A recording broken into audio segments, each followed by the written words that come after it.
Good morning, everybody. How are you doing today? I'm Audrey Boissonou. This is my co-host, Kevin Casey, and we are Mortgage Pros 411. We are joined today by Ernest Jones Jr. He is not just the president of NAMB, but he's also a fellow LO and a veteran in the industry, even though it's a second career, aren't you, Ernest? I am indeed. Welcome, welcome. So we just want to take a moment and announce a couple things. Number one, San Francisco camp is having an event, like we mentioned last week, with Jeff Zimpfer. He is the author of a book, Disrupt or Die, that talks about social media in a way that even I could understand it. It was entertaining. It gave you a lot of tips, and he'll be joining the chapter on February 16th from 5 to 7:30 p.m. And Kevin and I will both be there. So we hope to see you there. And then looking down the road into March, which will be here before we know it, March 9th in Newport Beach, the Orange County camp is joining up with California Mortgage Association and, oh good God, hang on, please hold, OCREIA. If anyone knows what the heck that acronym means, please share. With that being said, they're having a networking event on March 9th from 5 to, I don't know, whenever it ends. So we hope that you join us there.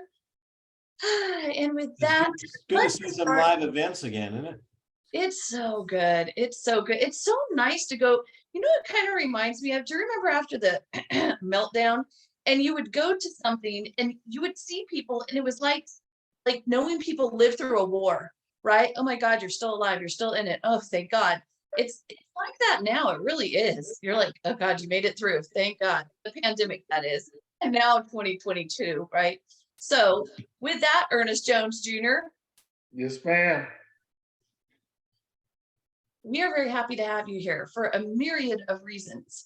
What I'd like to start with, though, is before you were an LO, you had an illustrious career in the military. So tell us a little bit about that. And I'd like to note that the speed of my speech, balanced out with the speed of Ernest Jones Jr.'s speech, should be somewhere closer to normal, right? So. Right.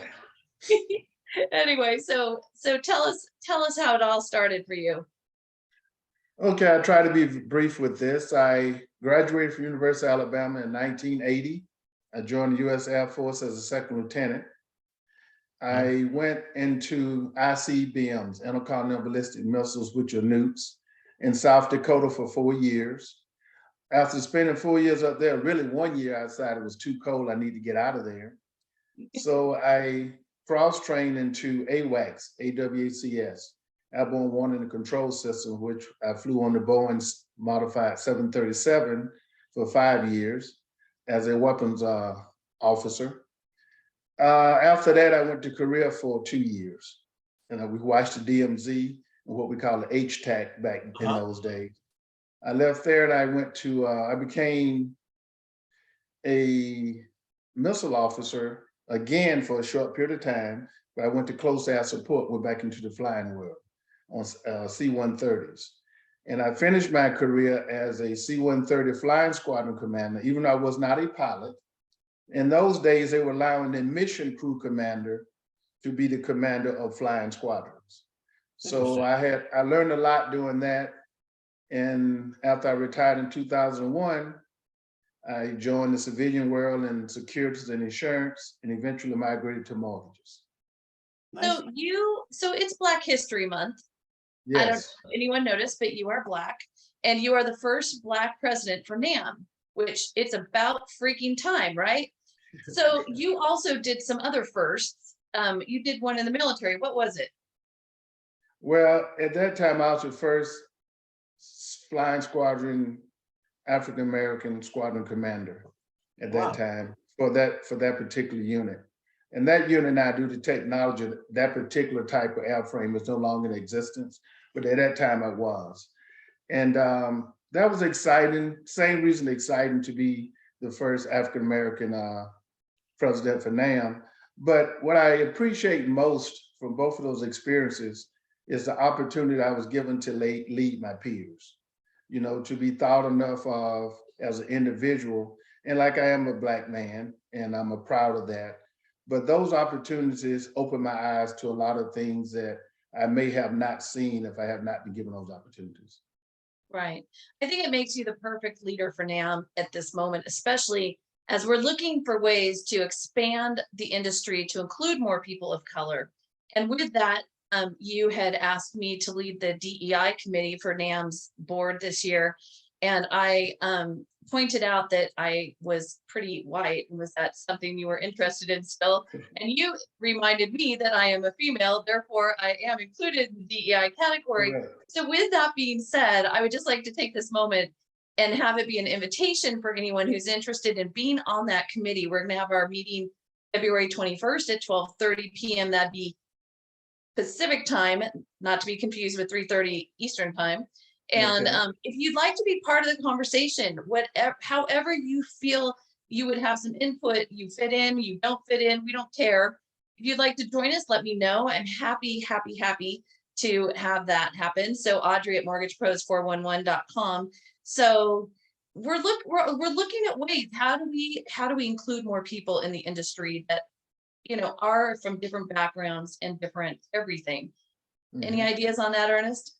Yeah, Audrey, that's something. I think it all goes back. You hear the standard answer of education.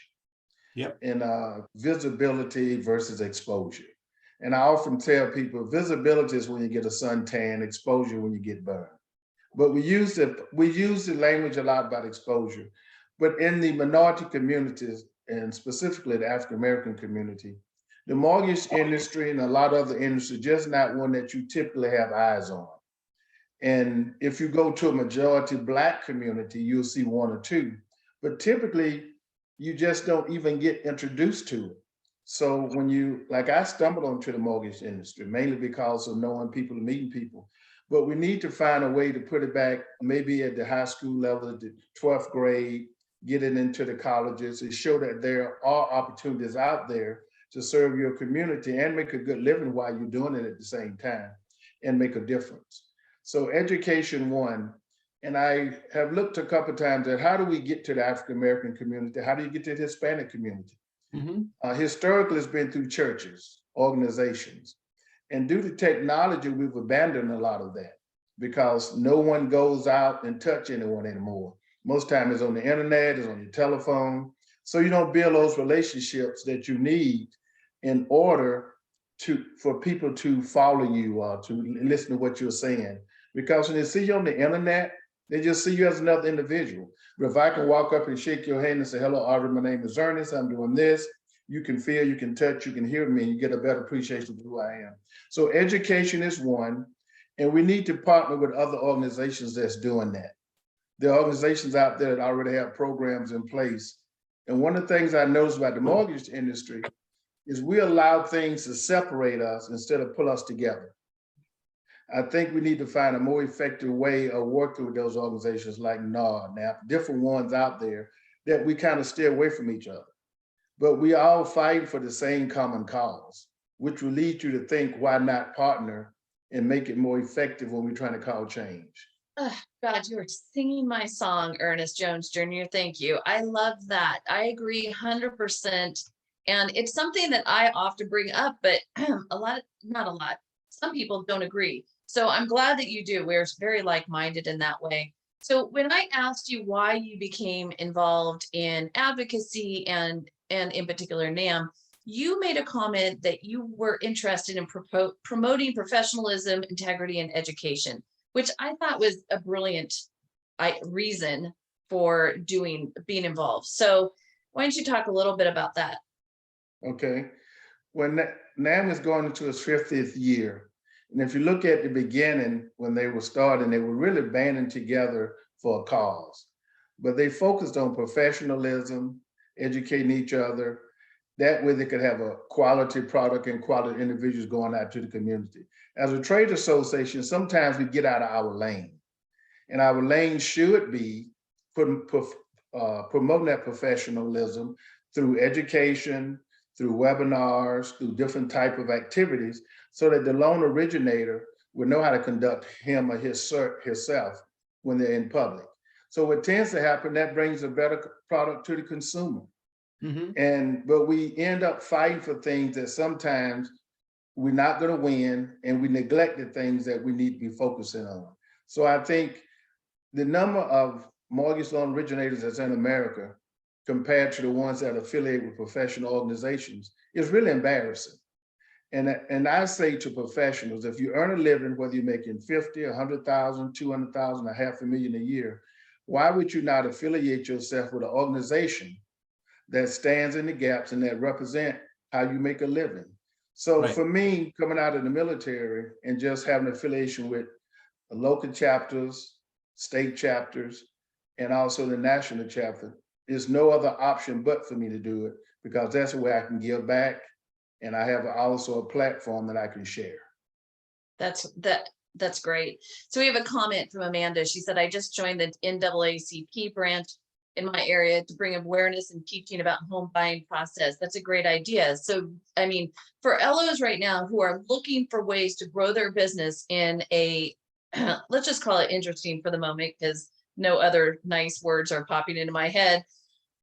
You know, reaching out into the community, getting to know people, meeting people in person. I keep talking about this MailChimp survey they did, where they have established yet again that the number one way to convert customers is face-to-face. It's not email, it's not text. I mean, sometimes those things will work as a follow-up, but you really need to get to know people. And that when they look in your eyes and they know who you are and they get a sense of, okay, I can trust this person, that goes so far. And Exactly. we've gotten away from that for obvious reasons in the last few years, but it's time to get back to it. And Absolutely. so I think that's brilliant. It is okay. So there are a number of, this is the last thing I want to touch on with the NAMB stuff. But I think it's so important that I want to take a moment.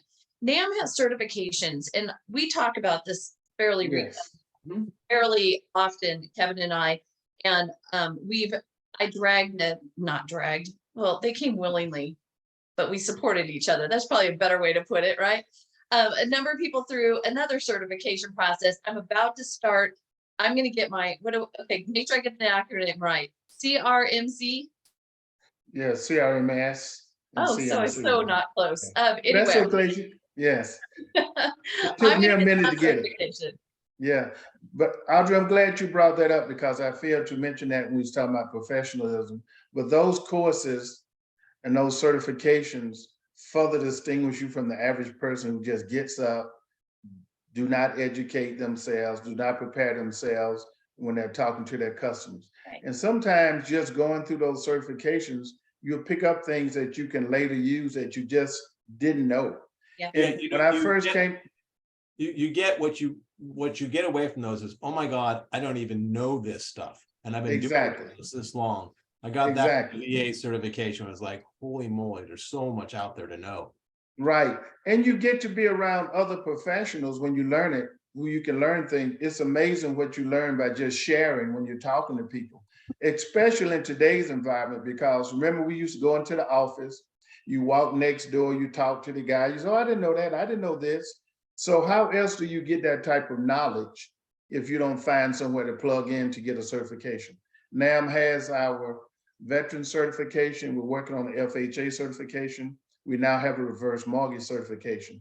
And those will be put on in various places around the country. We partner with Freddie Mac, who is an industry partner of ours, and they're going to be focusing on certain cities where we go do presentations there. Freddie Mac will do something, NAMB will do a class, and that will be put out. So that's to come. We'll get the exact dates. We'll be going to various cities all the way over to Alaska. So I see you have a certification for FHA coming up when we're in DC for Yes. Ledge Day. Yes. Yeah, well, we had past President Rick Betancourt on a few months ago. He teaches the VA. He's one of the teachers for VA. Yeah, one of the instructors. And he is a walking, talking encyclopedia. My God, what a resource. So Yeah. again, it's so valuable. And then just to be around people who are like-minded, who are interested in furthering themselves. And then you can differentiate yourself as an expert in your area. Yeah. And that is so important, because again, why should someone not push a button? Well, you know, because the button doesn't know some stuff. Right, exactly. Stuff. That's right. So.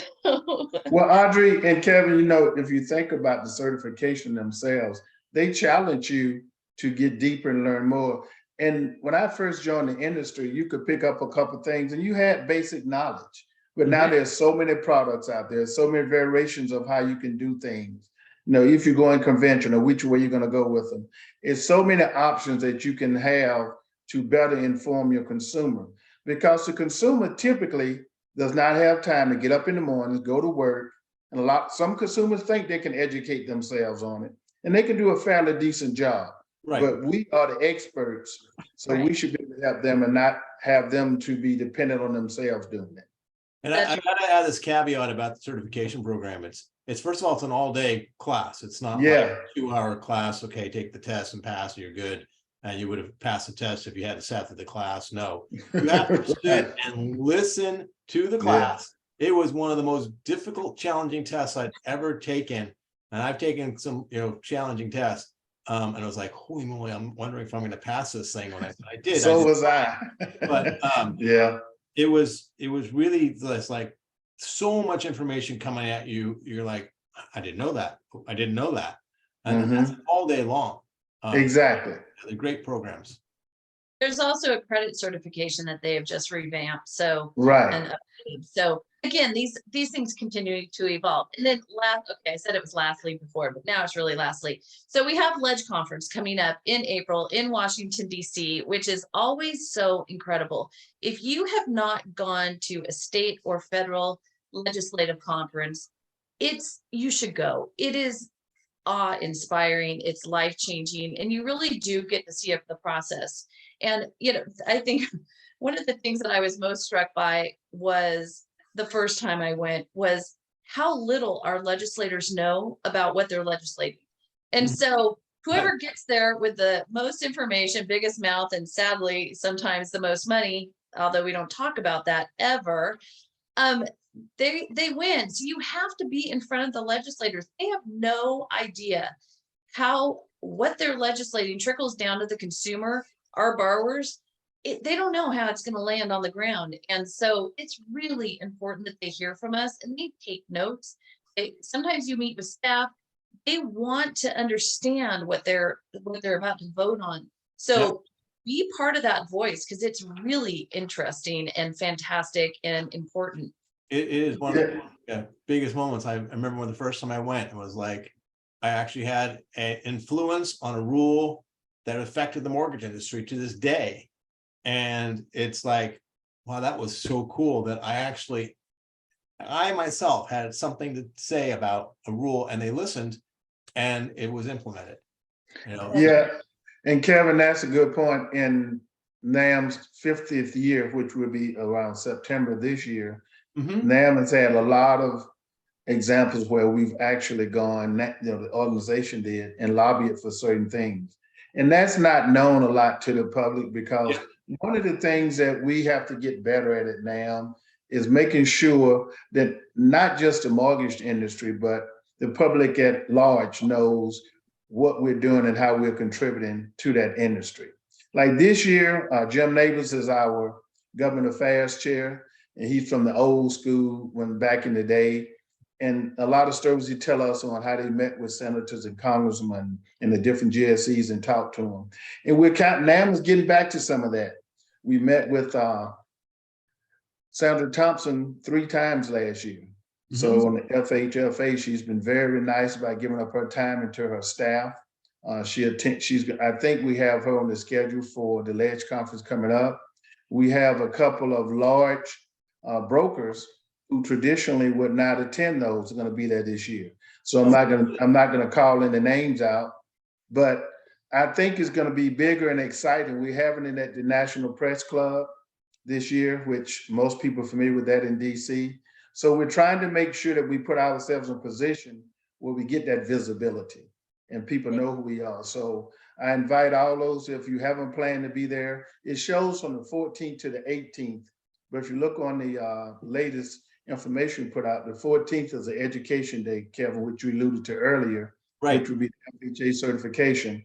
And then the 15th and 16th will be Leadership Day, when we meet with the state leadership that's present, our delegate council. Those organizations help us institute our bylaws, and we select those individuals to help nomination for the NAMB board. And then we will have the actual ledge conference on the 17th and 18th, and we'll be lobbying on the 18th. Yeah. Okay, so I hope you guys join us. It's going to be great. It always is. It's super interesting. You learn a lot. You meet new people. I mean, it's really a wonderful experience. So please join us. Okay, I want to take a moment to talk about the CFPB. So they have issued guidance warning that steering shoppers for kickbacks or fees is against the law. Okay, Kevin and I both teach NMLS every year, right?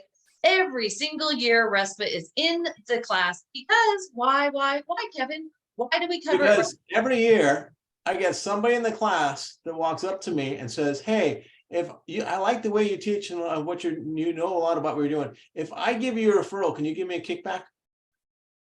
Yeah, we get the most insane questions. Okay, okay. no. Did you not listen to what we were saying? So them walking up to Kevin is not why it's in the class every year, just to be clear. It's in the class every year because when they do their audits, there are RESPA violations happening all over the place all the time. So a reminder, RESPA violations, bad. Referrals, kickbacks, bad. Referrals. Don't do it. And no kickbacks. I mean, steering clients, holy crap, that's so insane. With that being said, but please hold, there's more. There was a huge spike in consumer complaints to the CFPB in Q4. You ready? 237,527 complaints to the CFPB in Q4. In 2022, 799,952. That's right. I had to write this stuff down because there's no way I was memorizing those numbers. That was a 57.6% increase in 2021.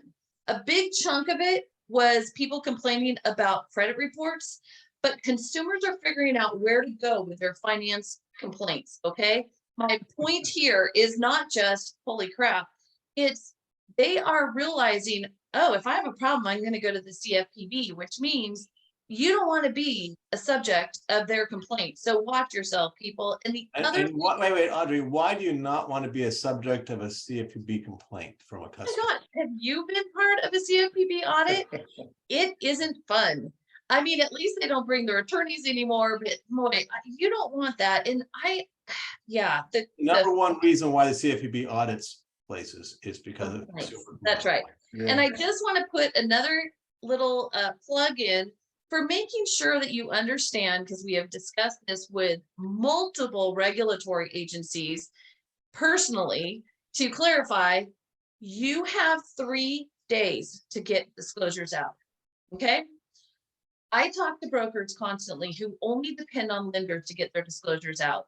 That is going to get you in trouble eventually. Your state is going to come in and audit. You're not going to have your disclosures done properly, and you're going to have an issue. 3 days. That's how long. It's 3 days from the time that you have all 6 items, okay? So make no mistake. This is not 3 days from when you submit it to lender. This is not 6 items. You have 3 days. I know I keep repeating it. I intend to be redundant right now because it is so important and it's happening all the time. People are convinced that they just have the lender do it. It's fine. It's not fine. 3 days, whether you do it or the lender, but you better have some mechanism in place so that if you've gotten your 6 items that you're counting and that you're not going to have an audit issue. Okay, sorry guys. I'm not sorry, not sorry. I am not sorry. Okay. But I was going to reflect on something, and all of you know I do that often. When you say people come up to you every year, you know humans are creatures of habit. Yes. From the time we were children, we were taught pretty much the same thing. You know, a lot of individuals go to church and they hear the same message every Sunday, and they ask the same questions every Sunday. So, Kevin, I'm not surprised that you're going to get them coming up. You got some of those who are testing it. You got some of those hoping to hear something different. And you got some that just don't remember, and some that just don't care. So, yes, you're going to have to keep repeating yourself, because if you don't, they're going to say, well, he didn't say that. So excellent job. Exactly. And you know what you have a lot of, which I totally get, but get over it. Yeah. Oh, I've been doing it that way for 25 years. Well, we are in a whole new world, people. I mean, technology. I mean, there are a million reasons to figure out how we're going to do it the right way, which is not necessarily the old way. And Right. whether or not we agree with it is irrelevant, completely irrelevant. So there you go. Just a reminder. So we had a little meeting with the feds. They hiked rates last week, went up a quarter as expected. It's up 4.5% since March 2022. And our next rate hike is when? March 22nd. Okay. So with that, the thing that you got to watch at this point is Jerome Powell's comments and the comments of the other Fed members around the country, which they are out there big time saying, we're not sure we have inflation under control. We're not sure things are okay. So be really careful, guys, because the trajectory for rates, as I've said many times, is never in a straight line. And it seems to go down slower than it goes up, doesn't it? So with that being said, make sure you're being careful with what's going on out there. This week on Wednesday, we have a 10-year note auction. On Thursday, we have a 30-year bond auction. Those can totally move markets. But just as, or more important, Powell spoke today, and that moves markets too. So I haven't looked since we've gotten going on this, but I mean, he's saying that we need to watch inflation, blah, blah, blah. All those comments are just as important as actual numbers that are coming out. So be really careful, okay? Okay. Just want to, on a bright note, guess what? Pending sales are increasing, inventory is decreasing. What does that mean? Supply and demand, right, Ernest? Supply and demand. So people are out there buying houses. They are adjusting to these new rates. But I was on a call with an offshoot of MBA, and they were discussing LO call reluctance. Interesting, right? You say call reluctance? Sorry, I stuttered. I did. Call reluctance. Like LOs are not picking up the phone and calling people. Okay. Right? Okay. So actually, it's something that I've been working on with someone who's going to do one of our down and dirties on Thursday coming up soon. Because how do you manage that? How do you get yourself into new habits? How do you track what your activity is? How often are you checking in with people? These are all things that some of us, not me, obviously. Okay, me. So my business was always referral. It was very airy-fairy. I'm like, if I'm supposed to have that loan, I'll have that loan. Well, then, a number of years ago, reality whomped me in the head and technology was happening and everything was changing. And I've had to get with a program. If I can get with a program, you can get with a program. So we're coming up with some ideas for you to plug into with various systems, because you got to systematize things. But the first thing you got to do is get over the idea that you can sit at your desk and just wait for the emails and referrals to roll in. That's not happening right now, is it? Right? No. Well, I'll give you this one trick I've got it, and Ernest probably has the same thing. Making the phone calls, start with an easy one first. That's usually how I got, like, I'd have like so many phone calls I have to make, and just start with the one you want to call first and get that done. So, okay, that wasn't so bad. Then you go to the next one, it's not so bad. And by the time you get into that mode, you can make every phone call you want because you're in the mode, and you can call the people you would hate to call, and you'll still call them and you'll do fine. Yeah, and Kevin, that's an excellent way. It's like you got a bunch of chores, knock out something easy. But I want to throw something out, Audrey, that you said, and I keep referring to technology and what's happening in today's community at large, is that we become dependent on text message or email or something. Something simple, find a partner, find 2 or 3 people, get on a call, get on a Zoom and practice on each other. Make it easy, because if you don't practice, you're not going to feel comfortable doing it. And a lot of times is that a lot of organizations do not encourage that because they don't really know how to do it. And just pick up the phone and just say, hello, this is Audrey calling. I hadn't talked to you in a while. I just wonder how the family doing. I know the market is tough right now, but there are still families buying a home you were interested 6 months ago. I'm just calling to see would you still be interested? I used to take just anything, take a phone, take a pen, tell my son, talk about it. What you want me to say? That just talk about it. Whatever comes to your mind, stimulate some thought. But when you call a client and they like and trust you anyway, because you did business with them, you got to really mess it up for them not to continue to like and trust you, because they remember that first experience when you didn't deal with them. So don't be afraid, and always ask for help. hello, Audrey, I'm calling to ask you for help today. Well, I'm trying to help more families. And in order to do that, I got to talk to more people that I helped or that like and trust me so they can share their family members and their friends with me. See, like I'm saying this now just from talking. There's nothing I have written down, but you have to practice that. So I've been encouraging people, get on the phone with 3 people, practice some scenarios, let them text you when you just start talking. Because if you don't do that, you're not going to feel comfortable picking up the phone. And I close with what Kevin said. Once you get on that roll, hey, you feeling like I'm selling now, so I'm smooth. So you have to do that in order to make it happen. Just like free throws on a basketball team. If you don't practice them, you're not going to hit them. Mm-hmm. You know, my day is just not complete unless I have a sports analogy thrown in there. So thank you very, very much. I appreciate it. So depending on whether you're a person who responds better to pain or pleasure, like if you love to have a beer at the end of the day or whatever at the end of the day, you don't get to have that until you've done X, Y, and Z, but you got to map that out ahead of time or it's not going to get done, right? So I know that lists for me are really, really important and that it is, you know, when I can go through and check things off and get them done, it's so, I'm so much more productive. So make lists, start on Sunday night and then do one every single day. Have something that, okay, this week I want to get this done, make sure it gets plugged in, et cetera, et cetera. And again, you know, either reward yourself or, you know, oh, well, if I didn't do my phone calls, then I have to do an additional 6 hours at the gym or doing whatever, right? But again, we have to get out of the terrible habits that COVID created and get back out there. And remember, we're salespeople who are needing to get face-to-face with people and meet new people, et cetera, and be a resource. Be something more than the person that, you know, can only do alone that a button could push. Right. Do. So Grant is saying that he's co-hosted a few open houses with realtors. That's great.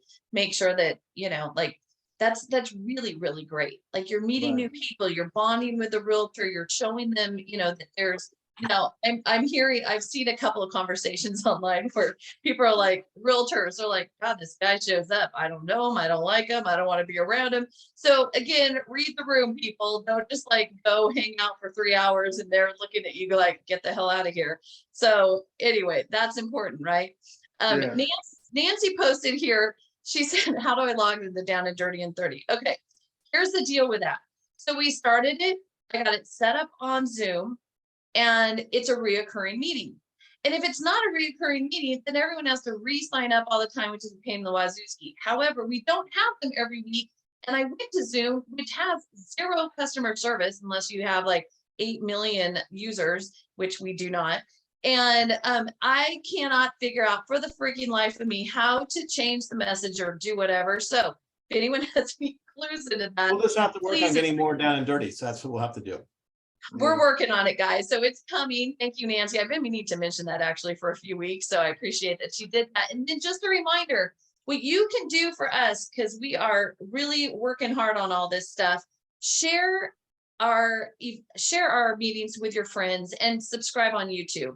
Our YouTube views are really starting to tick up. We hit over 100 subscribers in just a few months. And we were told that a person who has millions of them, it took them over a year to get there. So we're feeling really good about that.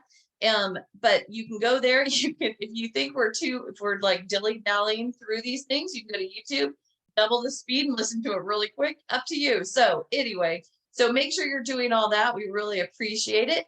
All right. And the YouTube is just the same as the email website. So Mortgage Pros 411. That's right. Into YouTube, you'll find us on YouTube. And Audrey, if I may throw something in that you alluded to quickly for realtors, a lot of us don't like, you know, calling realtors, chasing. What I do sometimes, during your day, and Kevin, during your day, you come across little small nuggets that you say, it'd be nice to get these out to some clients. So I send them out to a realtor and say, hey, came across this, you might want to share it with your database. Yes. And so then that's where you're leveraging yourself from that. And I do that 3 or 4 times a week. When I come up with something, I send it out to a group of realtors. I have one small group that I work with and then one huge group. If it's a big announcement, then I send it out to that huge group. But if it's something I want to share with my intimate group, I send it to them. So now I'm always on their mind because I'm sending little nuggets. It could be a realtor thing, it could be a mortgage thing. So that's just something you can do too. Sometimes I'm sitting in my car waiting for something, and I pull up somewhere and the thought hit me. I do one right then. Whatever the case is, it's just whenever you feel good about it, do it. And it'll That's end up right. rewarding you. No, you're absolutely right. So Amanda put a post in the chat. It's so important to get outside the box right now from a networking perspective. I am super introverted and a lot of people are. So this is really good to know. And now I'm finding myself being more vocal about asking for the business and asking realtor partners about their colleagues looking for a new lender so that it's a warm connection at that point. I also just had a call with the president of BAM, which is Blacks at Microsoft, and scheduled a home buyer training this month with him and colleagues. It's all about education. And to her point, the most important, realtors are hungry for information right now. They're just reading headlines, which scare the crap out of everyone, right? Oh, no, You're supposed to do. thank you. Yeah. So with that being said, they want to know, like, what do you know? What do you know about the industry? What do you know about the market? What do you know that I can share with my clients so they're not freaked out about buying a house right now? And so if you are the person who is that information, it's good for your business. It makes you more credible and you are going to differentiate yourself from everyone else. Right. And the other thing too is as people are leaving the industry, they're leaving holes where where you could fill that hole. So, someone's favorite lender just left and they're going to, go do whatever. It's like, you have all these things pop in your head. You're like, okay, don't say that. Anyway, and so you want to be that person. So make sure that you're top of mind. Okay, someone's asked me to share it. Kevin, can you do that? Share the YouTube link in the chat. Mortgage Pros 411. That's it. Only you can share in the chat, Audrey. Hate to tell Really? you. Yeah. That's just stupid. I'll try and figure that out. Okay. Yeah. Graham says good advice on calling 3 people. So that's good. And then he said, start with solving your own problems and then extrapolate from there. It really is important, right? So there you go. Hey, Ernest, I hope I'm not interrupting Audrey, but I wanted to go back. You don't hope that. You don't care if you're interrupting. Go ahead. It's fine. Fine. Ernest, for Ledge Day in DC, what are some of the topics that might be brought up for maybe some of the past ones? I know you guys set 3 when we get there, but well, we've been focusing for years on the 3% rule, and we've had legislation introduced on that. Trigger leads. Yeah. If this LLPA thing continues to go, we're going to be probably talking about that. What we're doing is we're trying to narrow it down to 3 things. When we go into the office of these congressmen and senators, you get a they can't think past 3 things. Right. So we normally give them a handout. So the Government Affairs Committee, which I'm sure that if not both of you guys get on those calls, we're narrowing those down now. So the challenge is some things you're just not going to win on. Right. Okay. So you want to try to attach yourself to something that you can put your efforts in because you got limited resources so you can win. But some things are big enough fighting continuously. Like the trigger leads, that's a tricky one because of how it's supported, how it's used by some people in the industry and so forth. So that's one we've been struggling with. But those are the 3 things: the trigger leads, 3% rule, the LLPA may become one, the flood insurance we talked about because of the recent things with flood insurance. Yeah. There's an array of things out there, but whatever we can narrow down to where we can get the most bang for our dollars, what we'll focus on at Ledge Conference. So don't, because Audrey and I, we know all these things. We've gone and we talked to our congressmen about these, but I'm just thinking, for the average loan officer, what are you talking about and stuff? So like the 3% rule, right? What is that? Well, on the broker side, how much you can earn on, and that falls into the challenge with doing small loans. Correct. You quickly get over how much you can earn in compensation on those type of loans. Now, when you go up there, the senators and the Congress are probably thinking about more what you're thinking for you than the consumer. And that's where the thin line exists, is that whatever affects the consumer typically affects the loan officer. Because if the consumer can't do the product, the loan officer can't do it. So we have to make sure we stay on the straight and narrow when we introducing something, when we try to speak on behalf of the consumer. And I want to say this, and I didn't know what point I get to say this. People in the mortgage industry, just like any other industry, go in it for several reasons. But they also want to provide a living for their family. So you can't take the emotion out of it when you're talking about it.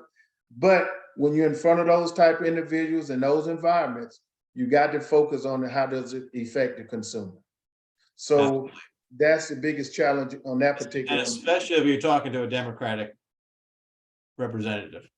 Well, what we try to do, and I know, different people gonna have various opinions on whether it's Democrat, Republican, but it all depends, I found, on the individual. Yep. I'm from the South, and traditionally African Americans vote Democrat. Just because that's what we're told to do. But as you educate yourself, as we talked about earlier, you say which platform better supports what we're trying to do. Sometimes you're going to have a Democrat that can do that, sometimes Republican. So we try to remain as neutral as possible, even though we have members like, that go one way or the other way. But it's incumbent upon us to effectively represent NAMB by not showing those biases and so forth. Absolutely. I just want to say, in general, first of all, people are always trying to guess which way Kevin votes, and I'm not going to say it. You never guess right. Nobody ever guesses right. Yeah. So with that being said, in general, when you go to visit these guys, the only thing they care about is what their constituents want. They don't give a crap whether it's affecting you. They want to know, is the person affecting my constituents? Yeah. Yeah, that's the key. Okay. So a couple of other things. First of all, so we had mentioned the LLPA changes that are coming. They're going into effect. What are these changes? Okay, hang on. Just let me I'll get okay. LLPAs are changing. They go into effect May 1st, but gosh darn well they're going to be priced into the pricing engines way before that, because it'll be loans delivered to the GSEs on May 1st, right? Okay. So there was a comment from MBA. They're asking FHFA to remove the DTI ratio from the GSE's loan pricing framework. That's MBA President Robert Brockschmidt. I'm always concerned I say that incorrectly. He said they're unworkable and should be removed. So one of the changes is going to be if you have an LTV over 40%, it affects the pricing big time. So they're saying, and rightly so, that the pricing will be a nightmare. Can you imagine? Think about how many times your income changes throughout a transaction from the beginning to the end. And so every time that you change your pricing, you have to do what? You have to validate why the heck you're doing it. So we're going to have 5 million change of circumstances, borrowers or things you're doing, a bait and switch. So that's and then your ratios are tight. Oh, wait a minute. So we're going to raise the rate. Well, okay, hang on. It's a little more than that. So, okay. So first of all, we have a friend, Alan Kurth, who has actually created a graph for us, but not for us. It wasn't for us. He did it, and he's agreed that we're going to be able to share it with you. It's not quite done. He's got rate and term refinances and purchases done. He's working on cash out, which is very complicated. And what he's doing is a side-by-side comparison from what they were, the LLPAs were, and what they are going to be at every LTV and credit score level. So it's amazing, right? In general, this is what I'm going to say. The borrowers impacted who have good credit scores, 720 to 740 with LTVs over 75%, their rates are going up. Lower scores below 680 at 75% and above are better. Investment properties, interestingly enough, with LTVs below 60% got better, including 2 to 4 units. So that is just a little synopsis. But tell us what's going on at NAMB with the LLPA conversation, which is not over. It would appear, nor should it be, because holy guacamole. Okay. First off, to that individual that's preparing that matrix, Audrey, when you get it, asking, can you share it with us? Everyone but you, Ernest, but yes. Okay. As you know, at NAMB, we don't crunch numbers. We don't collect data. We read status and reports that's put out by other organizations that we feel is accurate. The LLPA, if we close our eyes and think about it for a second, this is probably one of the most complicated issues when you look at how it expands out. I mean, people it impacts. If you take, for example, credit, okay, pretty simple to talk about. If you talk about the 3% rule, okay, pretty easy to talk about. The trigger leads, pretty easy to talk about. But what the LLPA, you're talking about a lot of numbers. And I want to try to say this in a way where I'm not misinterpreted, is that sometimes we as operators within the industry may not have a full appreciation of what the organization is trying to do. For example, whether it's FHFA, whether it's Fannie, whether it's Freddie. I'm slow sometimes to criticize what's happening with these programs because I don't have a lot of the back data. I do know what's happening on the streets. But it's, for example, if you're on the ground as a ground operator versus the airborne operator, you're going to see less from the ground than you do in the air. So what I ask for them a lot of times is to explain to me the thought process that went into making these decisions. For example, you said the 60% reduction on investments. Well, wow, okay, 60% is a low LTV. The risk level for that one is reduced tremendously because they default.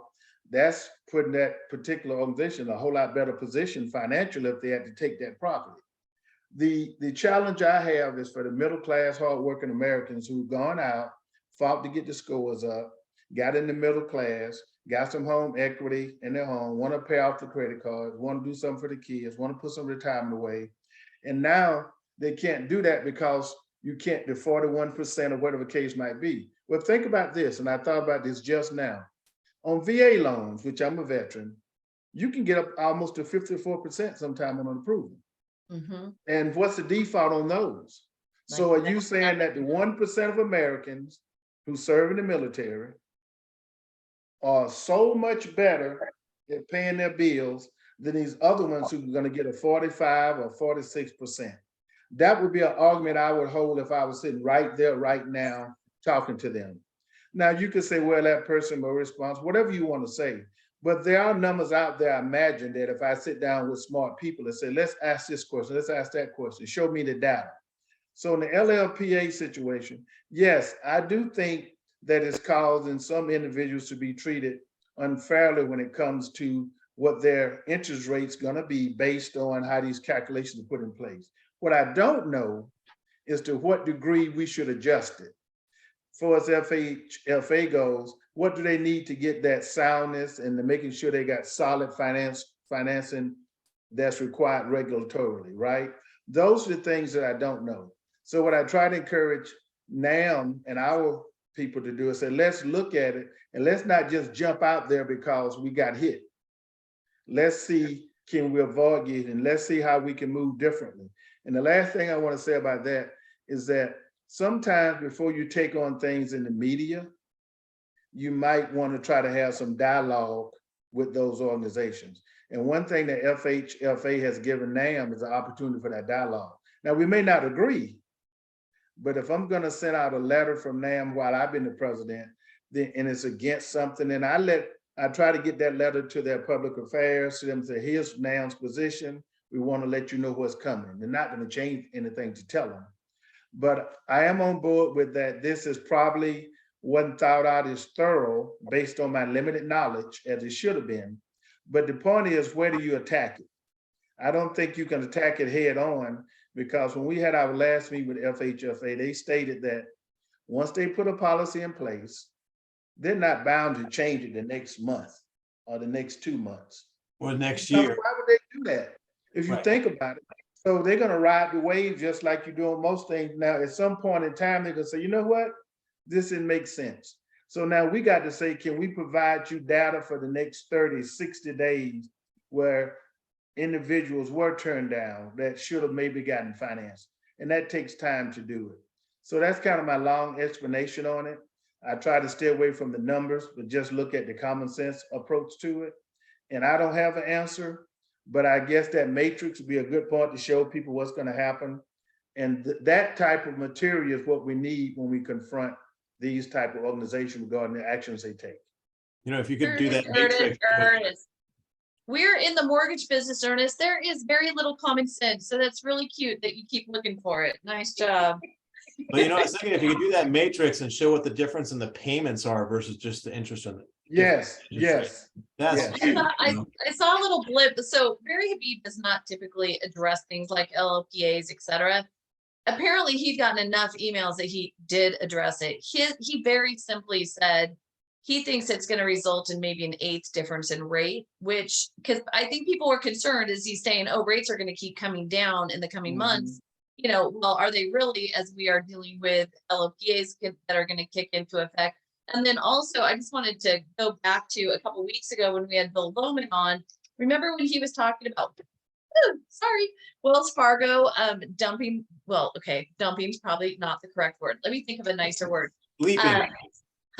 Leaving. Exiting, leaving. Well, okay, not just exiting correspondent, but they have $1 trillion in servicing. $1 trillion. Yes. They're just The going to concern dump on the was, market. they were going to get rid of it. And what if it all gets, okay, I'm going to go back to dumping. It really is the best way to put it. What if they dumped it in the market like all at once? It just completely skewed the market, right? So just wanted to give you a little heads up. They have put $60 million out to bid in 2 separate little buckets, 20 million and 40 million? 60 million. So Yeah. in theory, maybe it won't be all at once, and they are aware that they really could impact things. So that's potentially good news. Hey, we have a comment from Mark. Ernest, it's about you. Ernest is awesome. Love him. Thank And you, know Mark. what? Can I just say I agree 100%. I keep calling. So the joke was in the beginning of Ernest's term, every time I'd call him, he'd think I was calling to yell at him or tell him something obnoxious. Well, okay, obnoxious is valid, but anyway, get on his tail about something. And I kept calling him to tell him he's doing such a good job because he's bringing his military background, his mastery of systems and knowing how important they are and how you've got to create a situation where you can keep different processes going forward. So important. So I kept calling to tell him how great he was, and he kept thinking I was calling to give him crap. So there we go. Okay. So as we run out of time, I just want to take a moment to talk about that crazy jobs report the other day. So we had ADP come out. ADP was really right in line. That's 25 million actual payrolls that they look at. And they had 106,000 job creations. Okay. Then on Friday, my favorite, I say that as a joke, Ernest, I just think this is full of holes. But anyway, going up until today, which I've been very vocal about, or not today, last Friday. Anyway, BLS, they came out with theirs, right? It was expected to be 185,000 jobs created. It was 517,000. 517,000. Okay. So the market goes bonkers. They think, woohoo, everything's great. Like everything's wonderful. Even to things like the Bank of England and the European Central Bank, they're like raising and, issuing these super stern statements about we're going to stay on top of inflation and we're going to have to be aggressive and all that kind of thing, because it looks like, oh my God, everything's fine. So just so you know, and some of this came from Dan Habib with MBS Highway, who we had on the show a few weeks ago. You can go back on YouTube and watch the session we did with him. In that jobs report, there were seasonal adjustments, population controls, and new benchmarks. So basically, they were calculating the number differently than they've done before. And so if you take it at face value, holy crap, job growth is unbelievable. But if you really get down into the weeds on it, not so much. So there are comments from various other organizations that are saying literally the opposite. David Rosenberg had said that if you just look at the raw headline number, it showed that there were actually 2.5 million job losses. So as they start to take that apart and maybe the next one comes out, perhaps there will be a little more clarity around that. I just wanted to give you a heads up because once again, you cannot take these numbers and you can't take these headlines at face value. They're just not always right. Good Lord. Right. So anyway, Wait, I think they actually are not always right. They're often not right or correct or left, right? No? Yes? Okay. So Ernest, I always joke about my favorite, or, in other words, most absurd headline from last year was 100, foreclosures up 185%. Foreclosures up 185%. Okay, you had to read into the article to find out that was from zero, Right. and we were still at Right. like the lowest levels historically. It was just from a time when there was a more foreclosure moratorium. All right, so this is exactly the kind of thing that your consumers are reading, the realtors are reading. They're like, holy crap, I shouldn't buy a house. The whole world is falling. And it's just not true. And with that, like Goldman Sachs came out with a report a few weeks ago saying, oh my God, the market's contracting, the prices are going to go to HE double toothpicks. Like, well, they may not have said that, but whatever. Anyway, so they just went through this whole thing. And then like a day ago, they're like, maybe we're wrong. Maybe it's different. And, So again, the and bottom Audrey, line. can I jump in on something you said on do. that? What? In the old days, if you saw something on the internet, it was pretty much vetted and you could believe it. Now you have to cross-check it. Yep.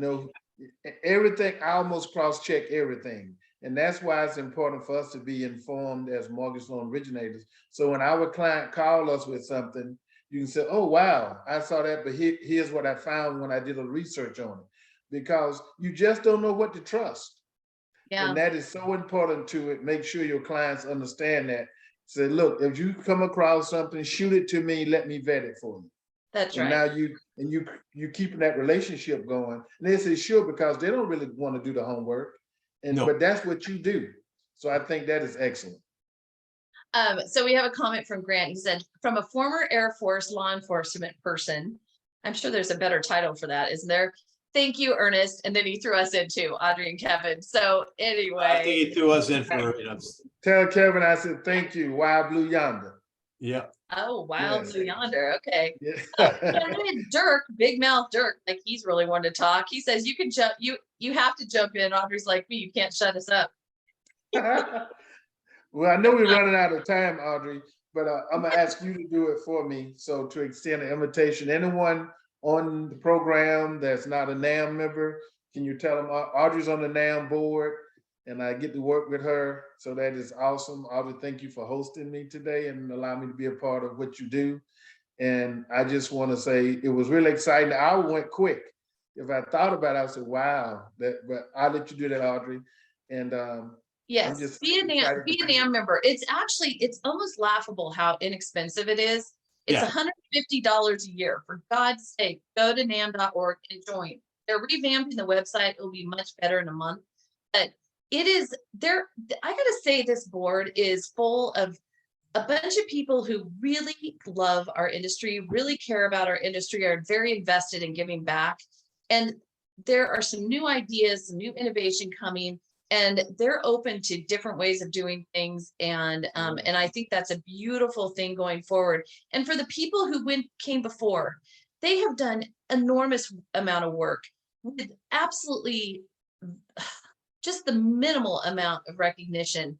There is, because again, I think a lot of us were raised in the time when, you don't toot your own horn and you make sure that, you know what I mean? You're not looking for, and so to that end, NAMB has done so many things that have, brokers wouldn't be here if it weren't for NAMB, because the SAFE Act and the Dodd-Frank, all of that, the original plan was to get rid of the broker community in its entirety. So for God's sake, join NAMB, be a member, join us at the conferences. They're fun. It's good to get out and meet new people, right? So cherry blossom time. Cherry blossom time. Is that in April? We were there one time. Cherry blossoms were blooming, and then it rained one night. I've never seen anything disappear so quick. It was the weirdest thing.